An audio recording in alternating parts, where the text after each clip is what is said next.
नमस्कार। दिन भर की बड़ी खबरों में आपका स्वागत है। मैं हूं आपके साथ मीनाक्षी त्रिवेदी। आज इस बुलेटिन में बात होगी केंद्र के खिलाफ कांग्रेस के अभियान की, उद्धव की मजबूती से बेचैन बीजेपी की, जानेंगे क्यों मुश्किल में फंसी उत्तराखंड सरकार और कब होगा शिवराज कैबिनेट का विस्तार, और आखिर में बात सरकार के ऐलान से परेशान खुदरा निवेशकों की। लेकिन तमाम बड़ी खबरों से पहले एक नजर सुर्खियों पर। प्रधानमंत्री नरेंद्र मोदी ने की बिजली क्षेत्र की समीक्षा। कहा, बिजली वितरण क्षेत्र में जो समस्याएं हैं वो सभी क्षेत्रों और राज्यों में एक जैसी नहीं।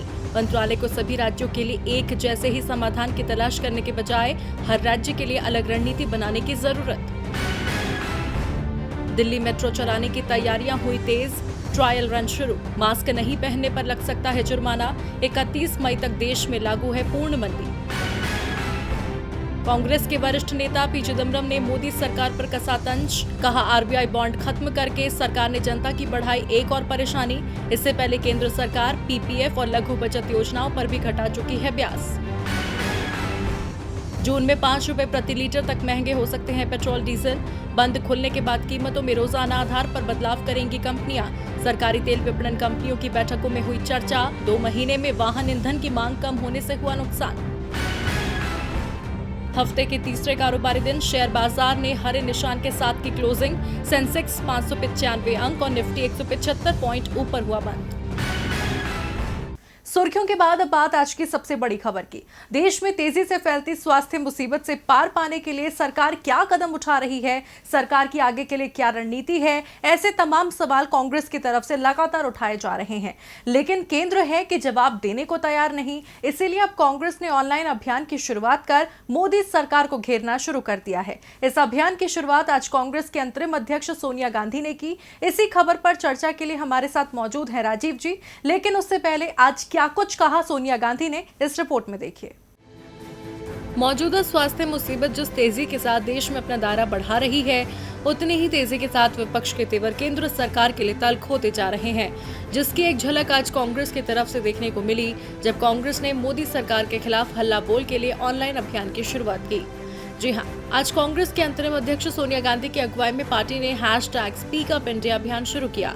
इस अभियान की शुरुआत करते हुए सोनिया गांधी ने केंद्र सरकार से एक बार फिर मांग की कि गरीबों को राहत दी जाए। सोनिया ने कहा, केंद्र सरकार गरीबों के लिए 7500 रुपए हर महीने अगले 6 महीने तक दे। अभियान से जुड़े एक संबोधन में सोनिया ने केंद्र की ओर इशारा करते हुए कहा, खजाने का ताला खोलिए और गरीबों को राहत दीजिए। गरीबों को 7500 रुपए प्रति माह अगले 6 महीने तक दिया जाए, जिसमें से 10,000 रुपए तत्काल उनके खाते में भेजे जाएं। सोनिया गांधी ने कहा कि केंद्र सरकार मनरेगा के तहत हर श्रमिक के लिए कम से कम 200 दिन काम सुनिश्चित करे। करीब 6 मिनट के संबोधन में सोनिया ने कहा, देश बीते 2 महीने से स्वास्थ्य मुसीबत की चुनौती और पूर्णबंदी से जूझ रहा है। लाखों कामगार नंगे पांव बिना भोजन के सैकड़ों किलोमीटर पैदल जाने को मजबूर हो गए। सबने उनका दर्द समझा, लेकिन सरकार उनकी सुनने को तैयार नहीं है। आपको बता दें, केंद्र सरकार के समक्ष गरीबों, प्रवासियों, छोटे व्यवसायियों और मध्यम वर्ग के लोगों की आवाज उठाने में मदद के लिए कांग्रेस ने आज से स्पीक अप अभियान की शुरुआत की है। पार्टी का दावा है 50 लाख से ज्यादा कार्यकर्ता ऑनलाइन अपनी बात रखेंगे और सरकार पर श्रमिकों, गरीबों की मदद के लिए दबाव बनाएंगे।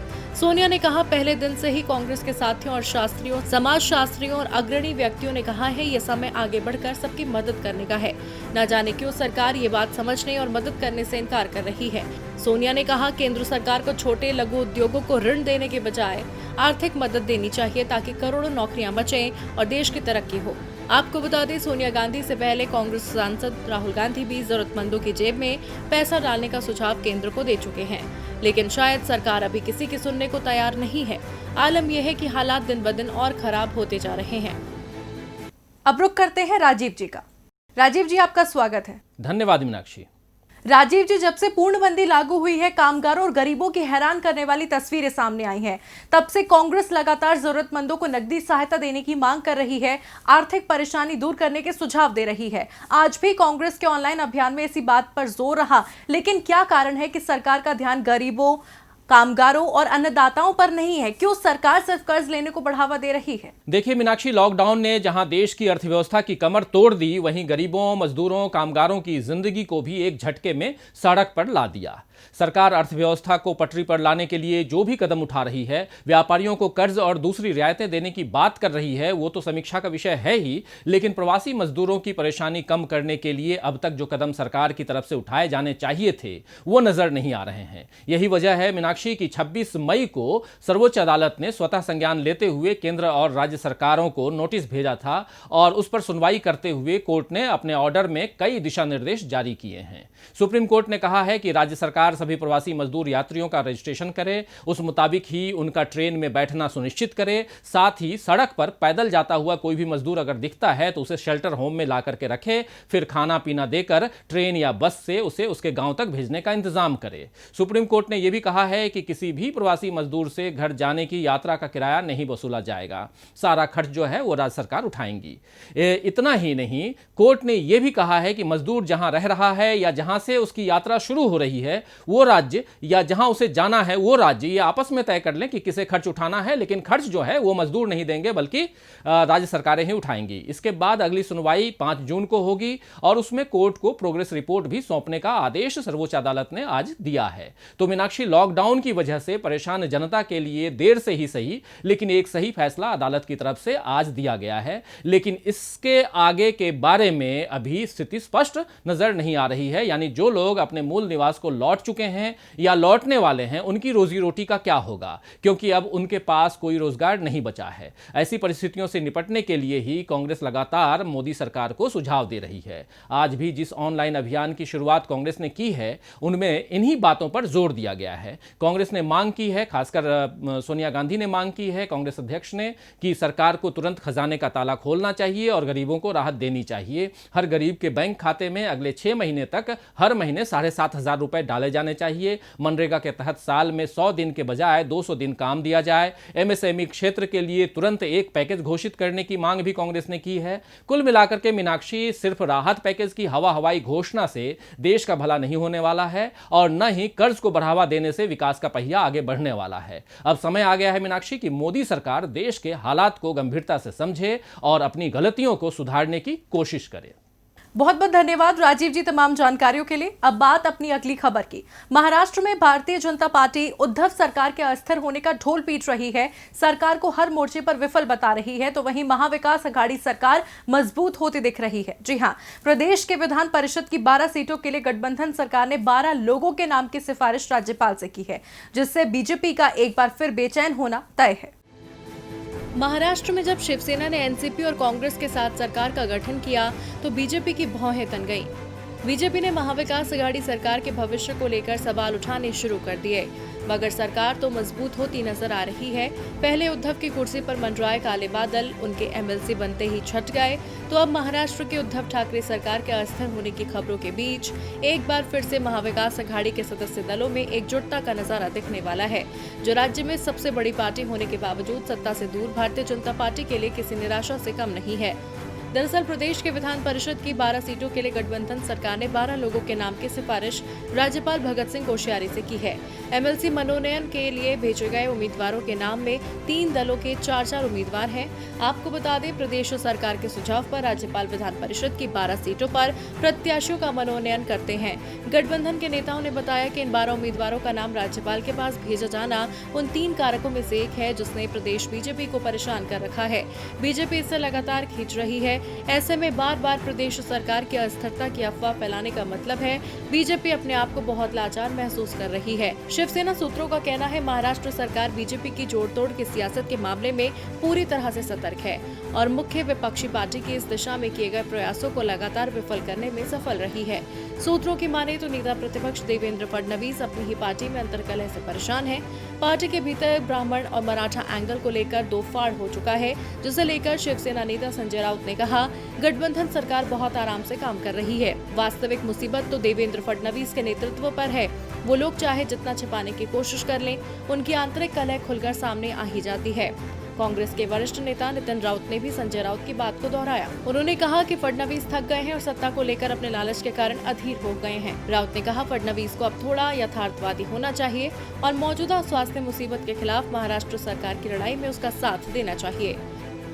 अब महाराष्ट्र में तो तमाम परेशानी के बावजूद उद्धव सरकार मजबूत होती दिख रही है, तो वहीं दूसरी तरफ झारखंड में हेमंत सोरेन सरकार ने भी श्रमिकों की परेशानी दूर करने के लिए अहम कदम उठाया है। दरअसल सरकार ने श्रमिक ट्रेनें चलाई तो हैं, लेकिन रेलवे और राज्य सरकारों की रस्साकशी में कामगार बीच में उलझ कर रह गए। इस बीच झारखंड की हेमंत सोरेन सरकार के प्रवासी श्रमिकों के लिए उठाए गए एक कदम की खूब तारीफ हो रही है। तो किस फैसले पर हेमंत सोरेन सरकार की हो रही है वाहवाही, देखिए इस रिपोर्ट में। विदेशों में बैठे अमीरों को तो सरकार वंदे भारत मिशन के तहत प्लेन में बिठा कर घर ला रही है, लेकिन जो लोग भारत निर्माण में जुटे थे वो दर दर भटकने को मजबूर हैं। विपक्ष तो कामगारों के मुद्दे पर सरकार को घेर ही रहा था, वहीं लोगों के मन में सवाल उठ रहे थे कि देश छोड़कर बाहर नौकरी कर रहे लोगों को तो सरकार प्लेन पर बिठाकर घर ला रही है, लेकिन जो कामगार देश की अर्थव्यवस्था की धुरी हैं, उनके लिए ट्रेनों का इंतजाम करने के बावजूद राज्य और केंद्र सरकार आज अपनी राजनीति चमकाने में लगे हैं। कामगार भी बिना खाए पिए सड़कों पर पैदल ही घरों की ओर चल रहे थे, लेकिन इस बीच झारखंड सरकार ने कामगारों के लिए जो कदम उठाया है वो वाकई काबिले तारीफ है। दरअसल झारखंड सरकार ने मुंबई में फंसे कामगारों के लिए फ्लाइट का इंतजाम किया है। एक एनजीओ की मदद से 177 कामगारों को एयरपोर्ट तक पहुंचाया गया। अब कामगारों के लिए फ्लाइट का इंतजाम हुआ तो मुंबई के इंटरनेशनल एयरपोर्ट पर रात के 3 बजे ही कामगारों की लाइन लग गई थी और फिर सुबह 6 बजे एयर एशिया की फ्लाइट ने 177 कामगारों को लेकर झारखंड के लिए उड़ान भरी। झारखंड सरकार ने कहा, कामगार अपने राज्य फ्लाइट से लौट रहे हैं, ये बहुत ही खुशी की बात है। अंडमान में फंसे लोगों को लाने के लिए 2 और फ्लाइट रांची लैंड करेगी। हवाई यात्रा का किराया राज्य सरकार वहन करेगी। दरअसल महाराष्ट्र और केंद्र सरकार के बीच श्रमिक स्पेशल ट्रेनों को लेकर खींचतान चल रही थी और प्रवासी कामगार इस सियासी खींचतान में उलझ कर रह गए थे। रेलवे और महाराष्ट्र सरकार के बीच सियासी गहमागहमी के बीच झारखंड सरकार ने अपने कामगारों के प्रति जो संवेदना दिखाई है वो काबिले तारीफ है। ऐसे में जरूरत है केंद्र सरकार को भी कामगारों की परेशानी समझने की और उनकी मदद के लिए जरूरी कदम उठाने की। वाकई जब केंद्र सरकार सिर्फ श्रमिक स्पेशल ट्रेन चलाकर वाहवाही लूट रही है, तो ऐसे में हेमंत सोरेन का मजदूरों को फ्लाइट से घर लाना काबिले तारीफ है। सोरेन सरकार के इस कदम की हर तरफ तारीफ हो रही है, लेकिन दूसरी तरफ एक फैसला लेने पर उत्तराखंड सरकार भी विचार कर रही है, जिसे लेकर अब त्रिवेंद्र सिंह रावत सरकार की मुसीबतें बढ़ती दिख रही हैं। क्या है पूरा मामला जिसने बढ़ाई सीएम त्रिवेंद्र की मुश्किल, देखिए इस रिपोर्ट में। उत्तराखंड की त्रिवेंद्र सिंह रावत सरकार के लिए वेतन भत्तों की कटौती के मुद्दे पर मुसीबत बढ़ने वाली है। यहां सचिवालय संघ ने सरकार के इस फैसले के खिलाफ मोर्चा खोल दिया है। जी हां, सचिवालय संघ ने वेतन भत्तों की कटौती की स्थिति में सरकार के खिलाफ सड़कों पर उतरने की चेतावनी दे दी है और सचिवालय बंद करने जैसा कदम उठाने की धमकी दी है। इस संबंध में सरकार और मुख्य सचिव को चिट्ठी भी दी जा रही है। हाल ही में सचिवालय संघ के पदाधिकारियों की बैठक हुई, जिसमें यह तय किया गया कि वेतन भत्तों में कटौती न करने के लिए मुख्यमंत्री त्रिवेंद्र सिंह रावत और मुख्य सचिव उत्पल कुमार सिंह के साथ साथ सचिव वित्त अमित नेगी को ज्ञापन दिया जाएगा, जिस पर अगर सरकार ने उनकी बात नहीं मानी तो वो सरकार के खिलाफ बड़े स्तर पर मोर्चा खोलेंगे। सचिवालय संघ के महासचिव राकेश जोशी ने बताया कि इसे लेकर उत्तर प्रदेश के कर्मचारी संगठनों के साथ भी चर्चा हो रही है। दोनों राज्यों के वित्त सचिवों के साथ भी बातचीत का सिलसिला जारी है। वहीं आपको बता दें 29 मई यानी कल उत्तराखंड कैबिनेट की बैठक होने वाली है। इस बैठक में कई अहम प्रस्ताव आने की उम्मीद है, जिसमें वेतन भत्तों में कटौती का भी प्रस्ताव शामिल हो सकता है। इसी आशंका को देखते हुए सचिवालय संघ सरकार पर दबाव बना रहा है। दरअसल स्वास्थ्य मुसीबत के दौरान आई आर्थिक परेशानी से निपटने के लिए सभी राज्यों की सरकारें अपने स्तर से प्रयत्न कर रही हैं। उत्तर प्रदेश में भी सरकारी कर्मचारियों के डीए पर कैंची चलाई जा चुकी है। ऐसे में उत्तराखंड सरकार भी वेतन भत्तों में कुछ कटौती कर सकती है। राज्य में पहले ही विधायकों के वेतन भत्तों में 30% की कटौती को लेकर विपक्ष और सरकार आमने सामने है और अब सचिवालय संघ भी आंदोलन करने के लिए तैयार बैठा है। ऐसे में अब सभी की नजरें टिकी हैं कल त्रिवेंद्र कैबिनेट की बैठक पर। अब इस बैठक में किन प्रस्तावों पर लगती है मुहर, ये देखना होगा। अब त्रिवेंद्र सरकार की मुश्किलें कब और कैसे हल होती हैं, ये देखना होगा। वहीं देखने लायक इस वक्त मध्य प्रदेश की सियासी हलचल भी है, जहां शिवराज मंत्रिमंडल के विस्तार को लेकर अटकलों का दौर तेज होता जा रहा है और अब खबर यह है शिवराज मंत्रिमंडल में शामिल होने वाले मंत्रियों के नामों की लिस्ट तैयार हो चुकी है।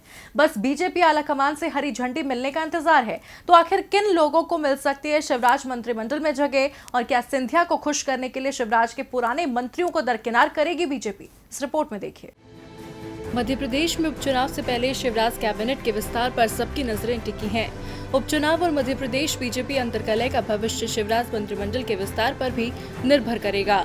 सीएम शिवराज के लिए चुनौती आसान नहीं रहने वाली, इसलिए उन्होंने मंत्रियों के नामों पर खूब माथापच्ची की। संघ के पदाधिकारियों से भी मिलाए और अब सूत्रों से मिली जानकारी के मुताबिक शिवराज सरकार में शामिल होने वाले मंत्रियों की लिस्ट फाइनल हो चुकी है। ये तय हो चुका है कि मंत्रिमंडल विस्तार में 25 से 26 चेहरों को शामिल किया जाएगा। मिली जानकारी के मुताबिक बीजेपी के मंत्रियों की लिस्ट में ज्योतिरादित्य सिंधिया गुट के बाकी 5 लोग प्रभुराम चौधरी, इमरती देवी, महेंद्र सिंह सिसोदिया, प्रद्युम्न सिंह तोमर, राज्यवर्धन सिंह और कांग्रेस से बीजेपी में आए 4 लोग बिसाहुलाल सिंह, एंदल सिंह कंसाना, रणवीर जाटव, हरदीप सिंह डंग को मौका मिलता दिखाई दे रहा है। वहीं बीजेपी से 15 से 16 लोगों को मंत्रिमंडल में शामिल किया जा सकता है। दरअसल एमपी बीजेपी ने करीब 1.5 गुना नाम तय किए हैं, जिन पर दिल्ली में बात करने के बाद मुहर लगेगी। देखना होगा कि बीजेपी आलाकमान के नामों को हरी झंडी देता है।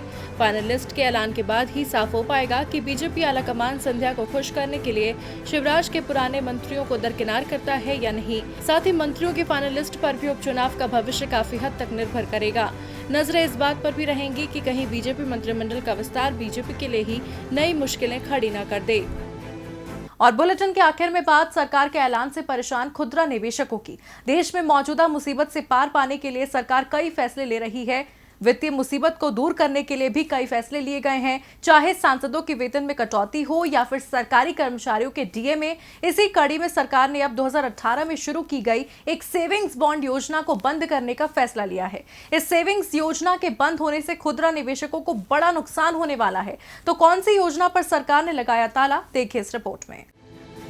केंद्र की नरेंद्र मोदी सरकार ने 2018 में खुदरा निवेशकों के लिए एक योजना शुरू की, जिसका नाम है सेविंग्स बॉन्ड योजना। सरकार ने जब 2018 में सेविंग्स बॉन्ड योजना की शुरुआत की थी तो खुदरा निवेशकों ने इसे बड़ा पसंद किया था। इस योजना के तहत निवेश करने वाले निवेशकों को 7.75% का ब्याज मिलता था, लेकिन अब सरकार ने 2 साल के भीतर ही इस योजना को बंद करने का फैसला लिया है।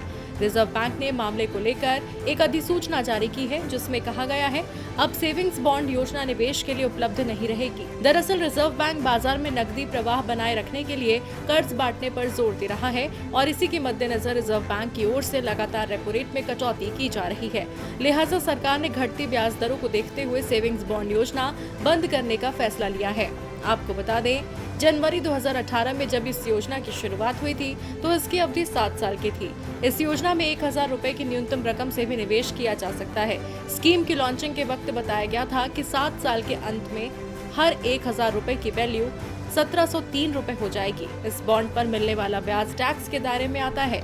दरअसल सरकार को आशंका है कि रेपो रेट में कटौती की वजह से ब्याज दर में कमी के कारण 7.75% ब्याज दर वाले सेविंग्स बॉन्ड योजना पर लागत ज्यादा आ सकती है, जिससे सरकार को नुकसान हो सकता है। इसी नुकसान से बचने के लिए सरकार ने फैसला लिया। वहीं सरकार इससे पहले सुकन्या जैसी स्मॉल सेविंग स्कीम की ब्याज दरें भी कम कर चुकी है। अब सरकार ने घटते ब्याज दरों का हवाला देकर इस योजना को तो बंद कर दिया है, लेकिन सरकार के इस फैसले से निवेशकों को केवल निराशा ही हाथ लगी है। फिलहाल दिन भर की बड़ी खबरों में इतना ही। आप देखते रहिए डीबी लाइव। नमस्कार।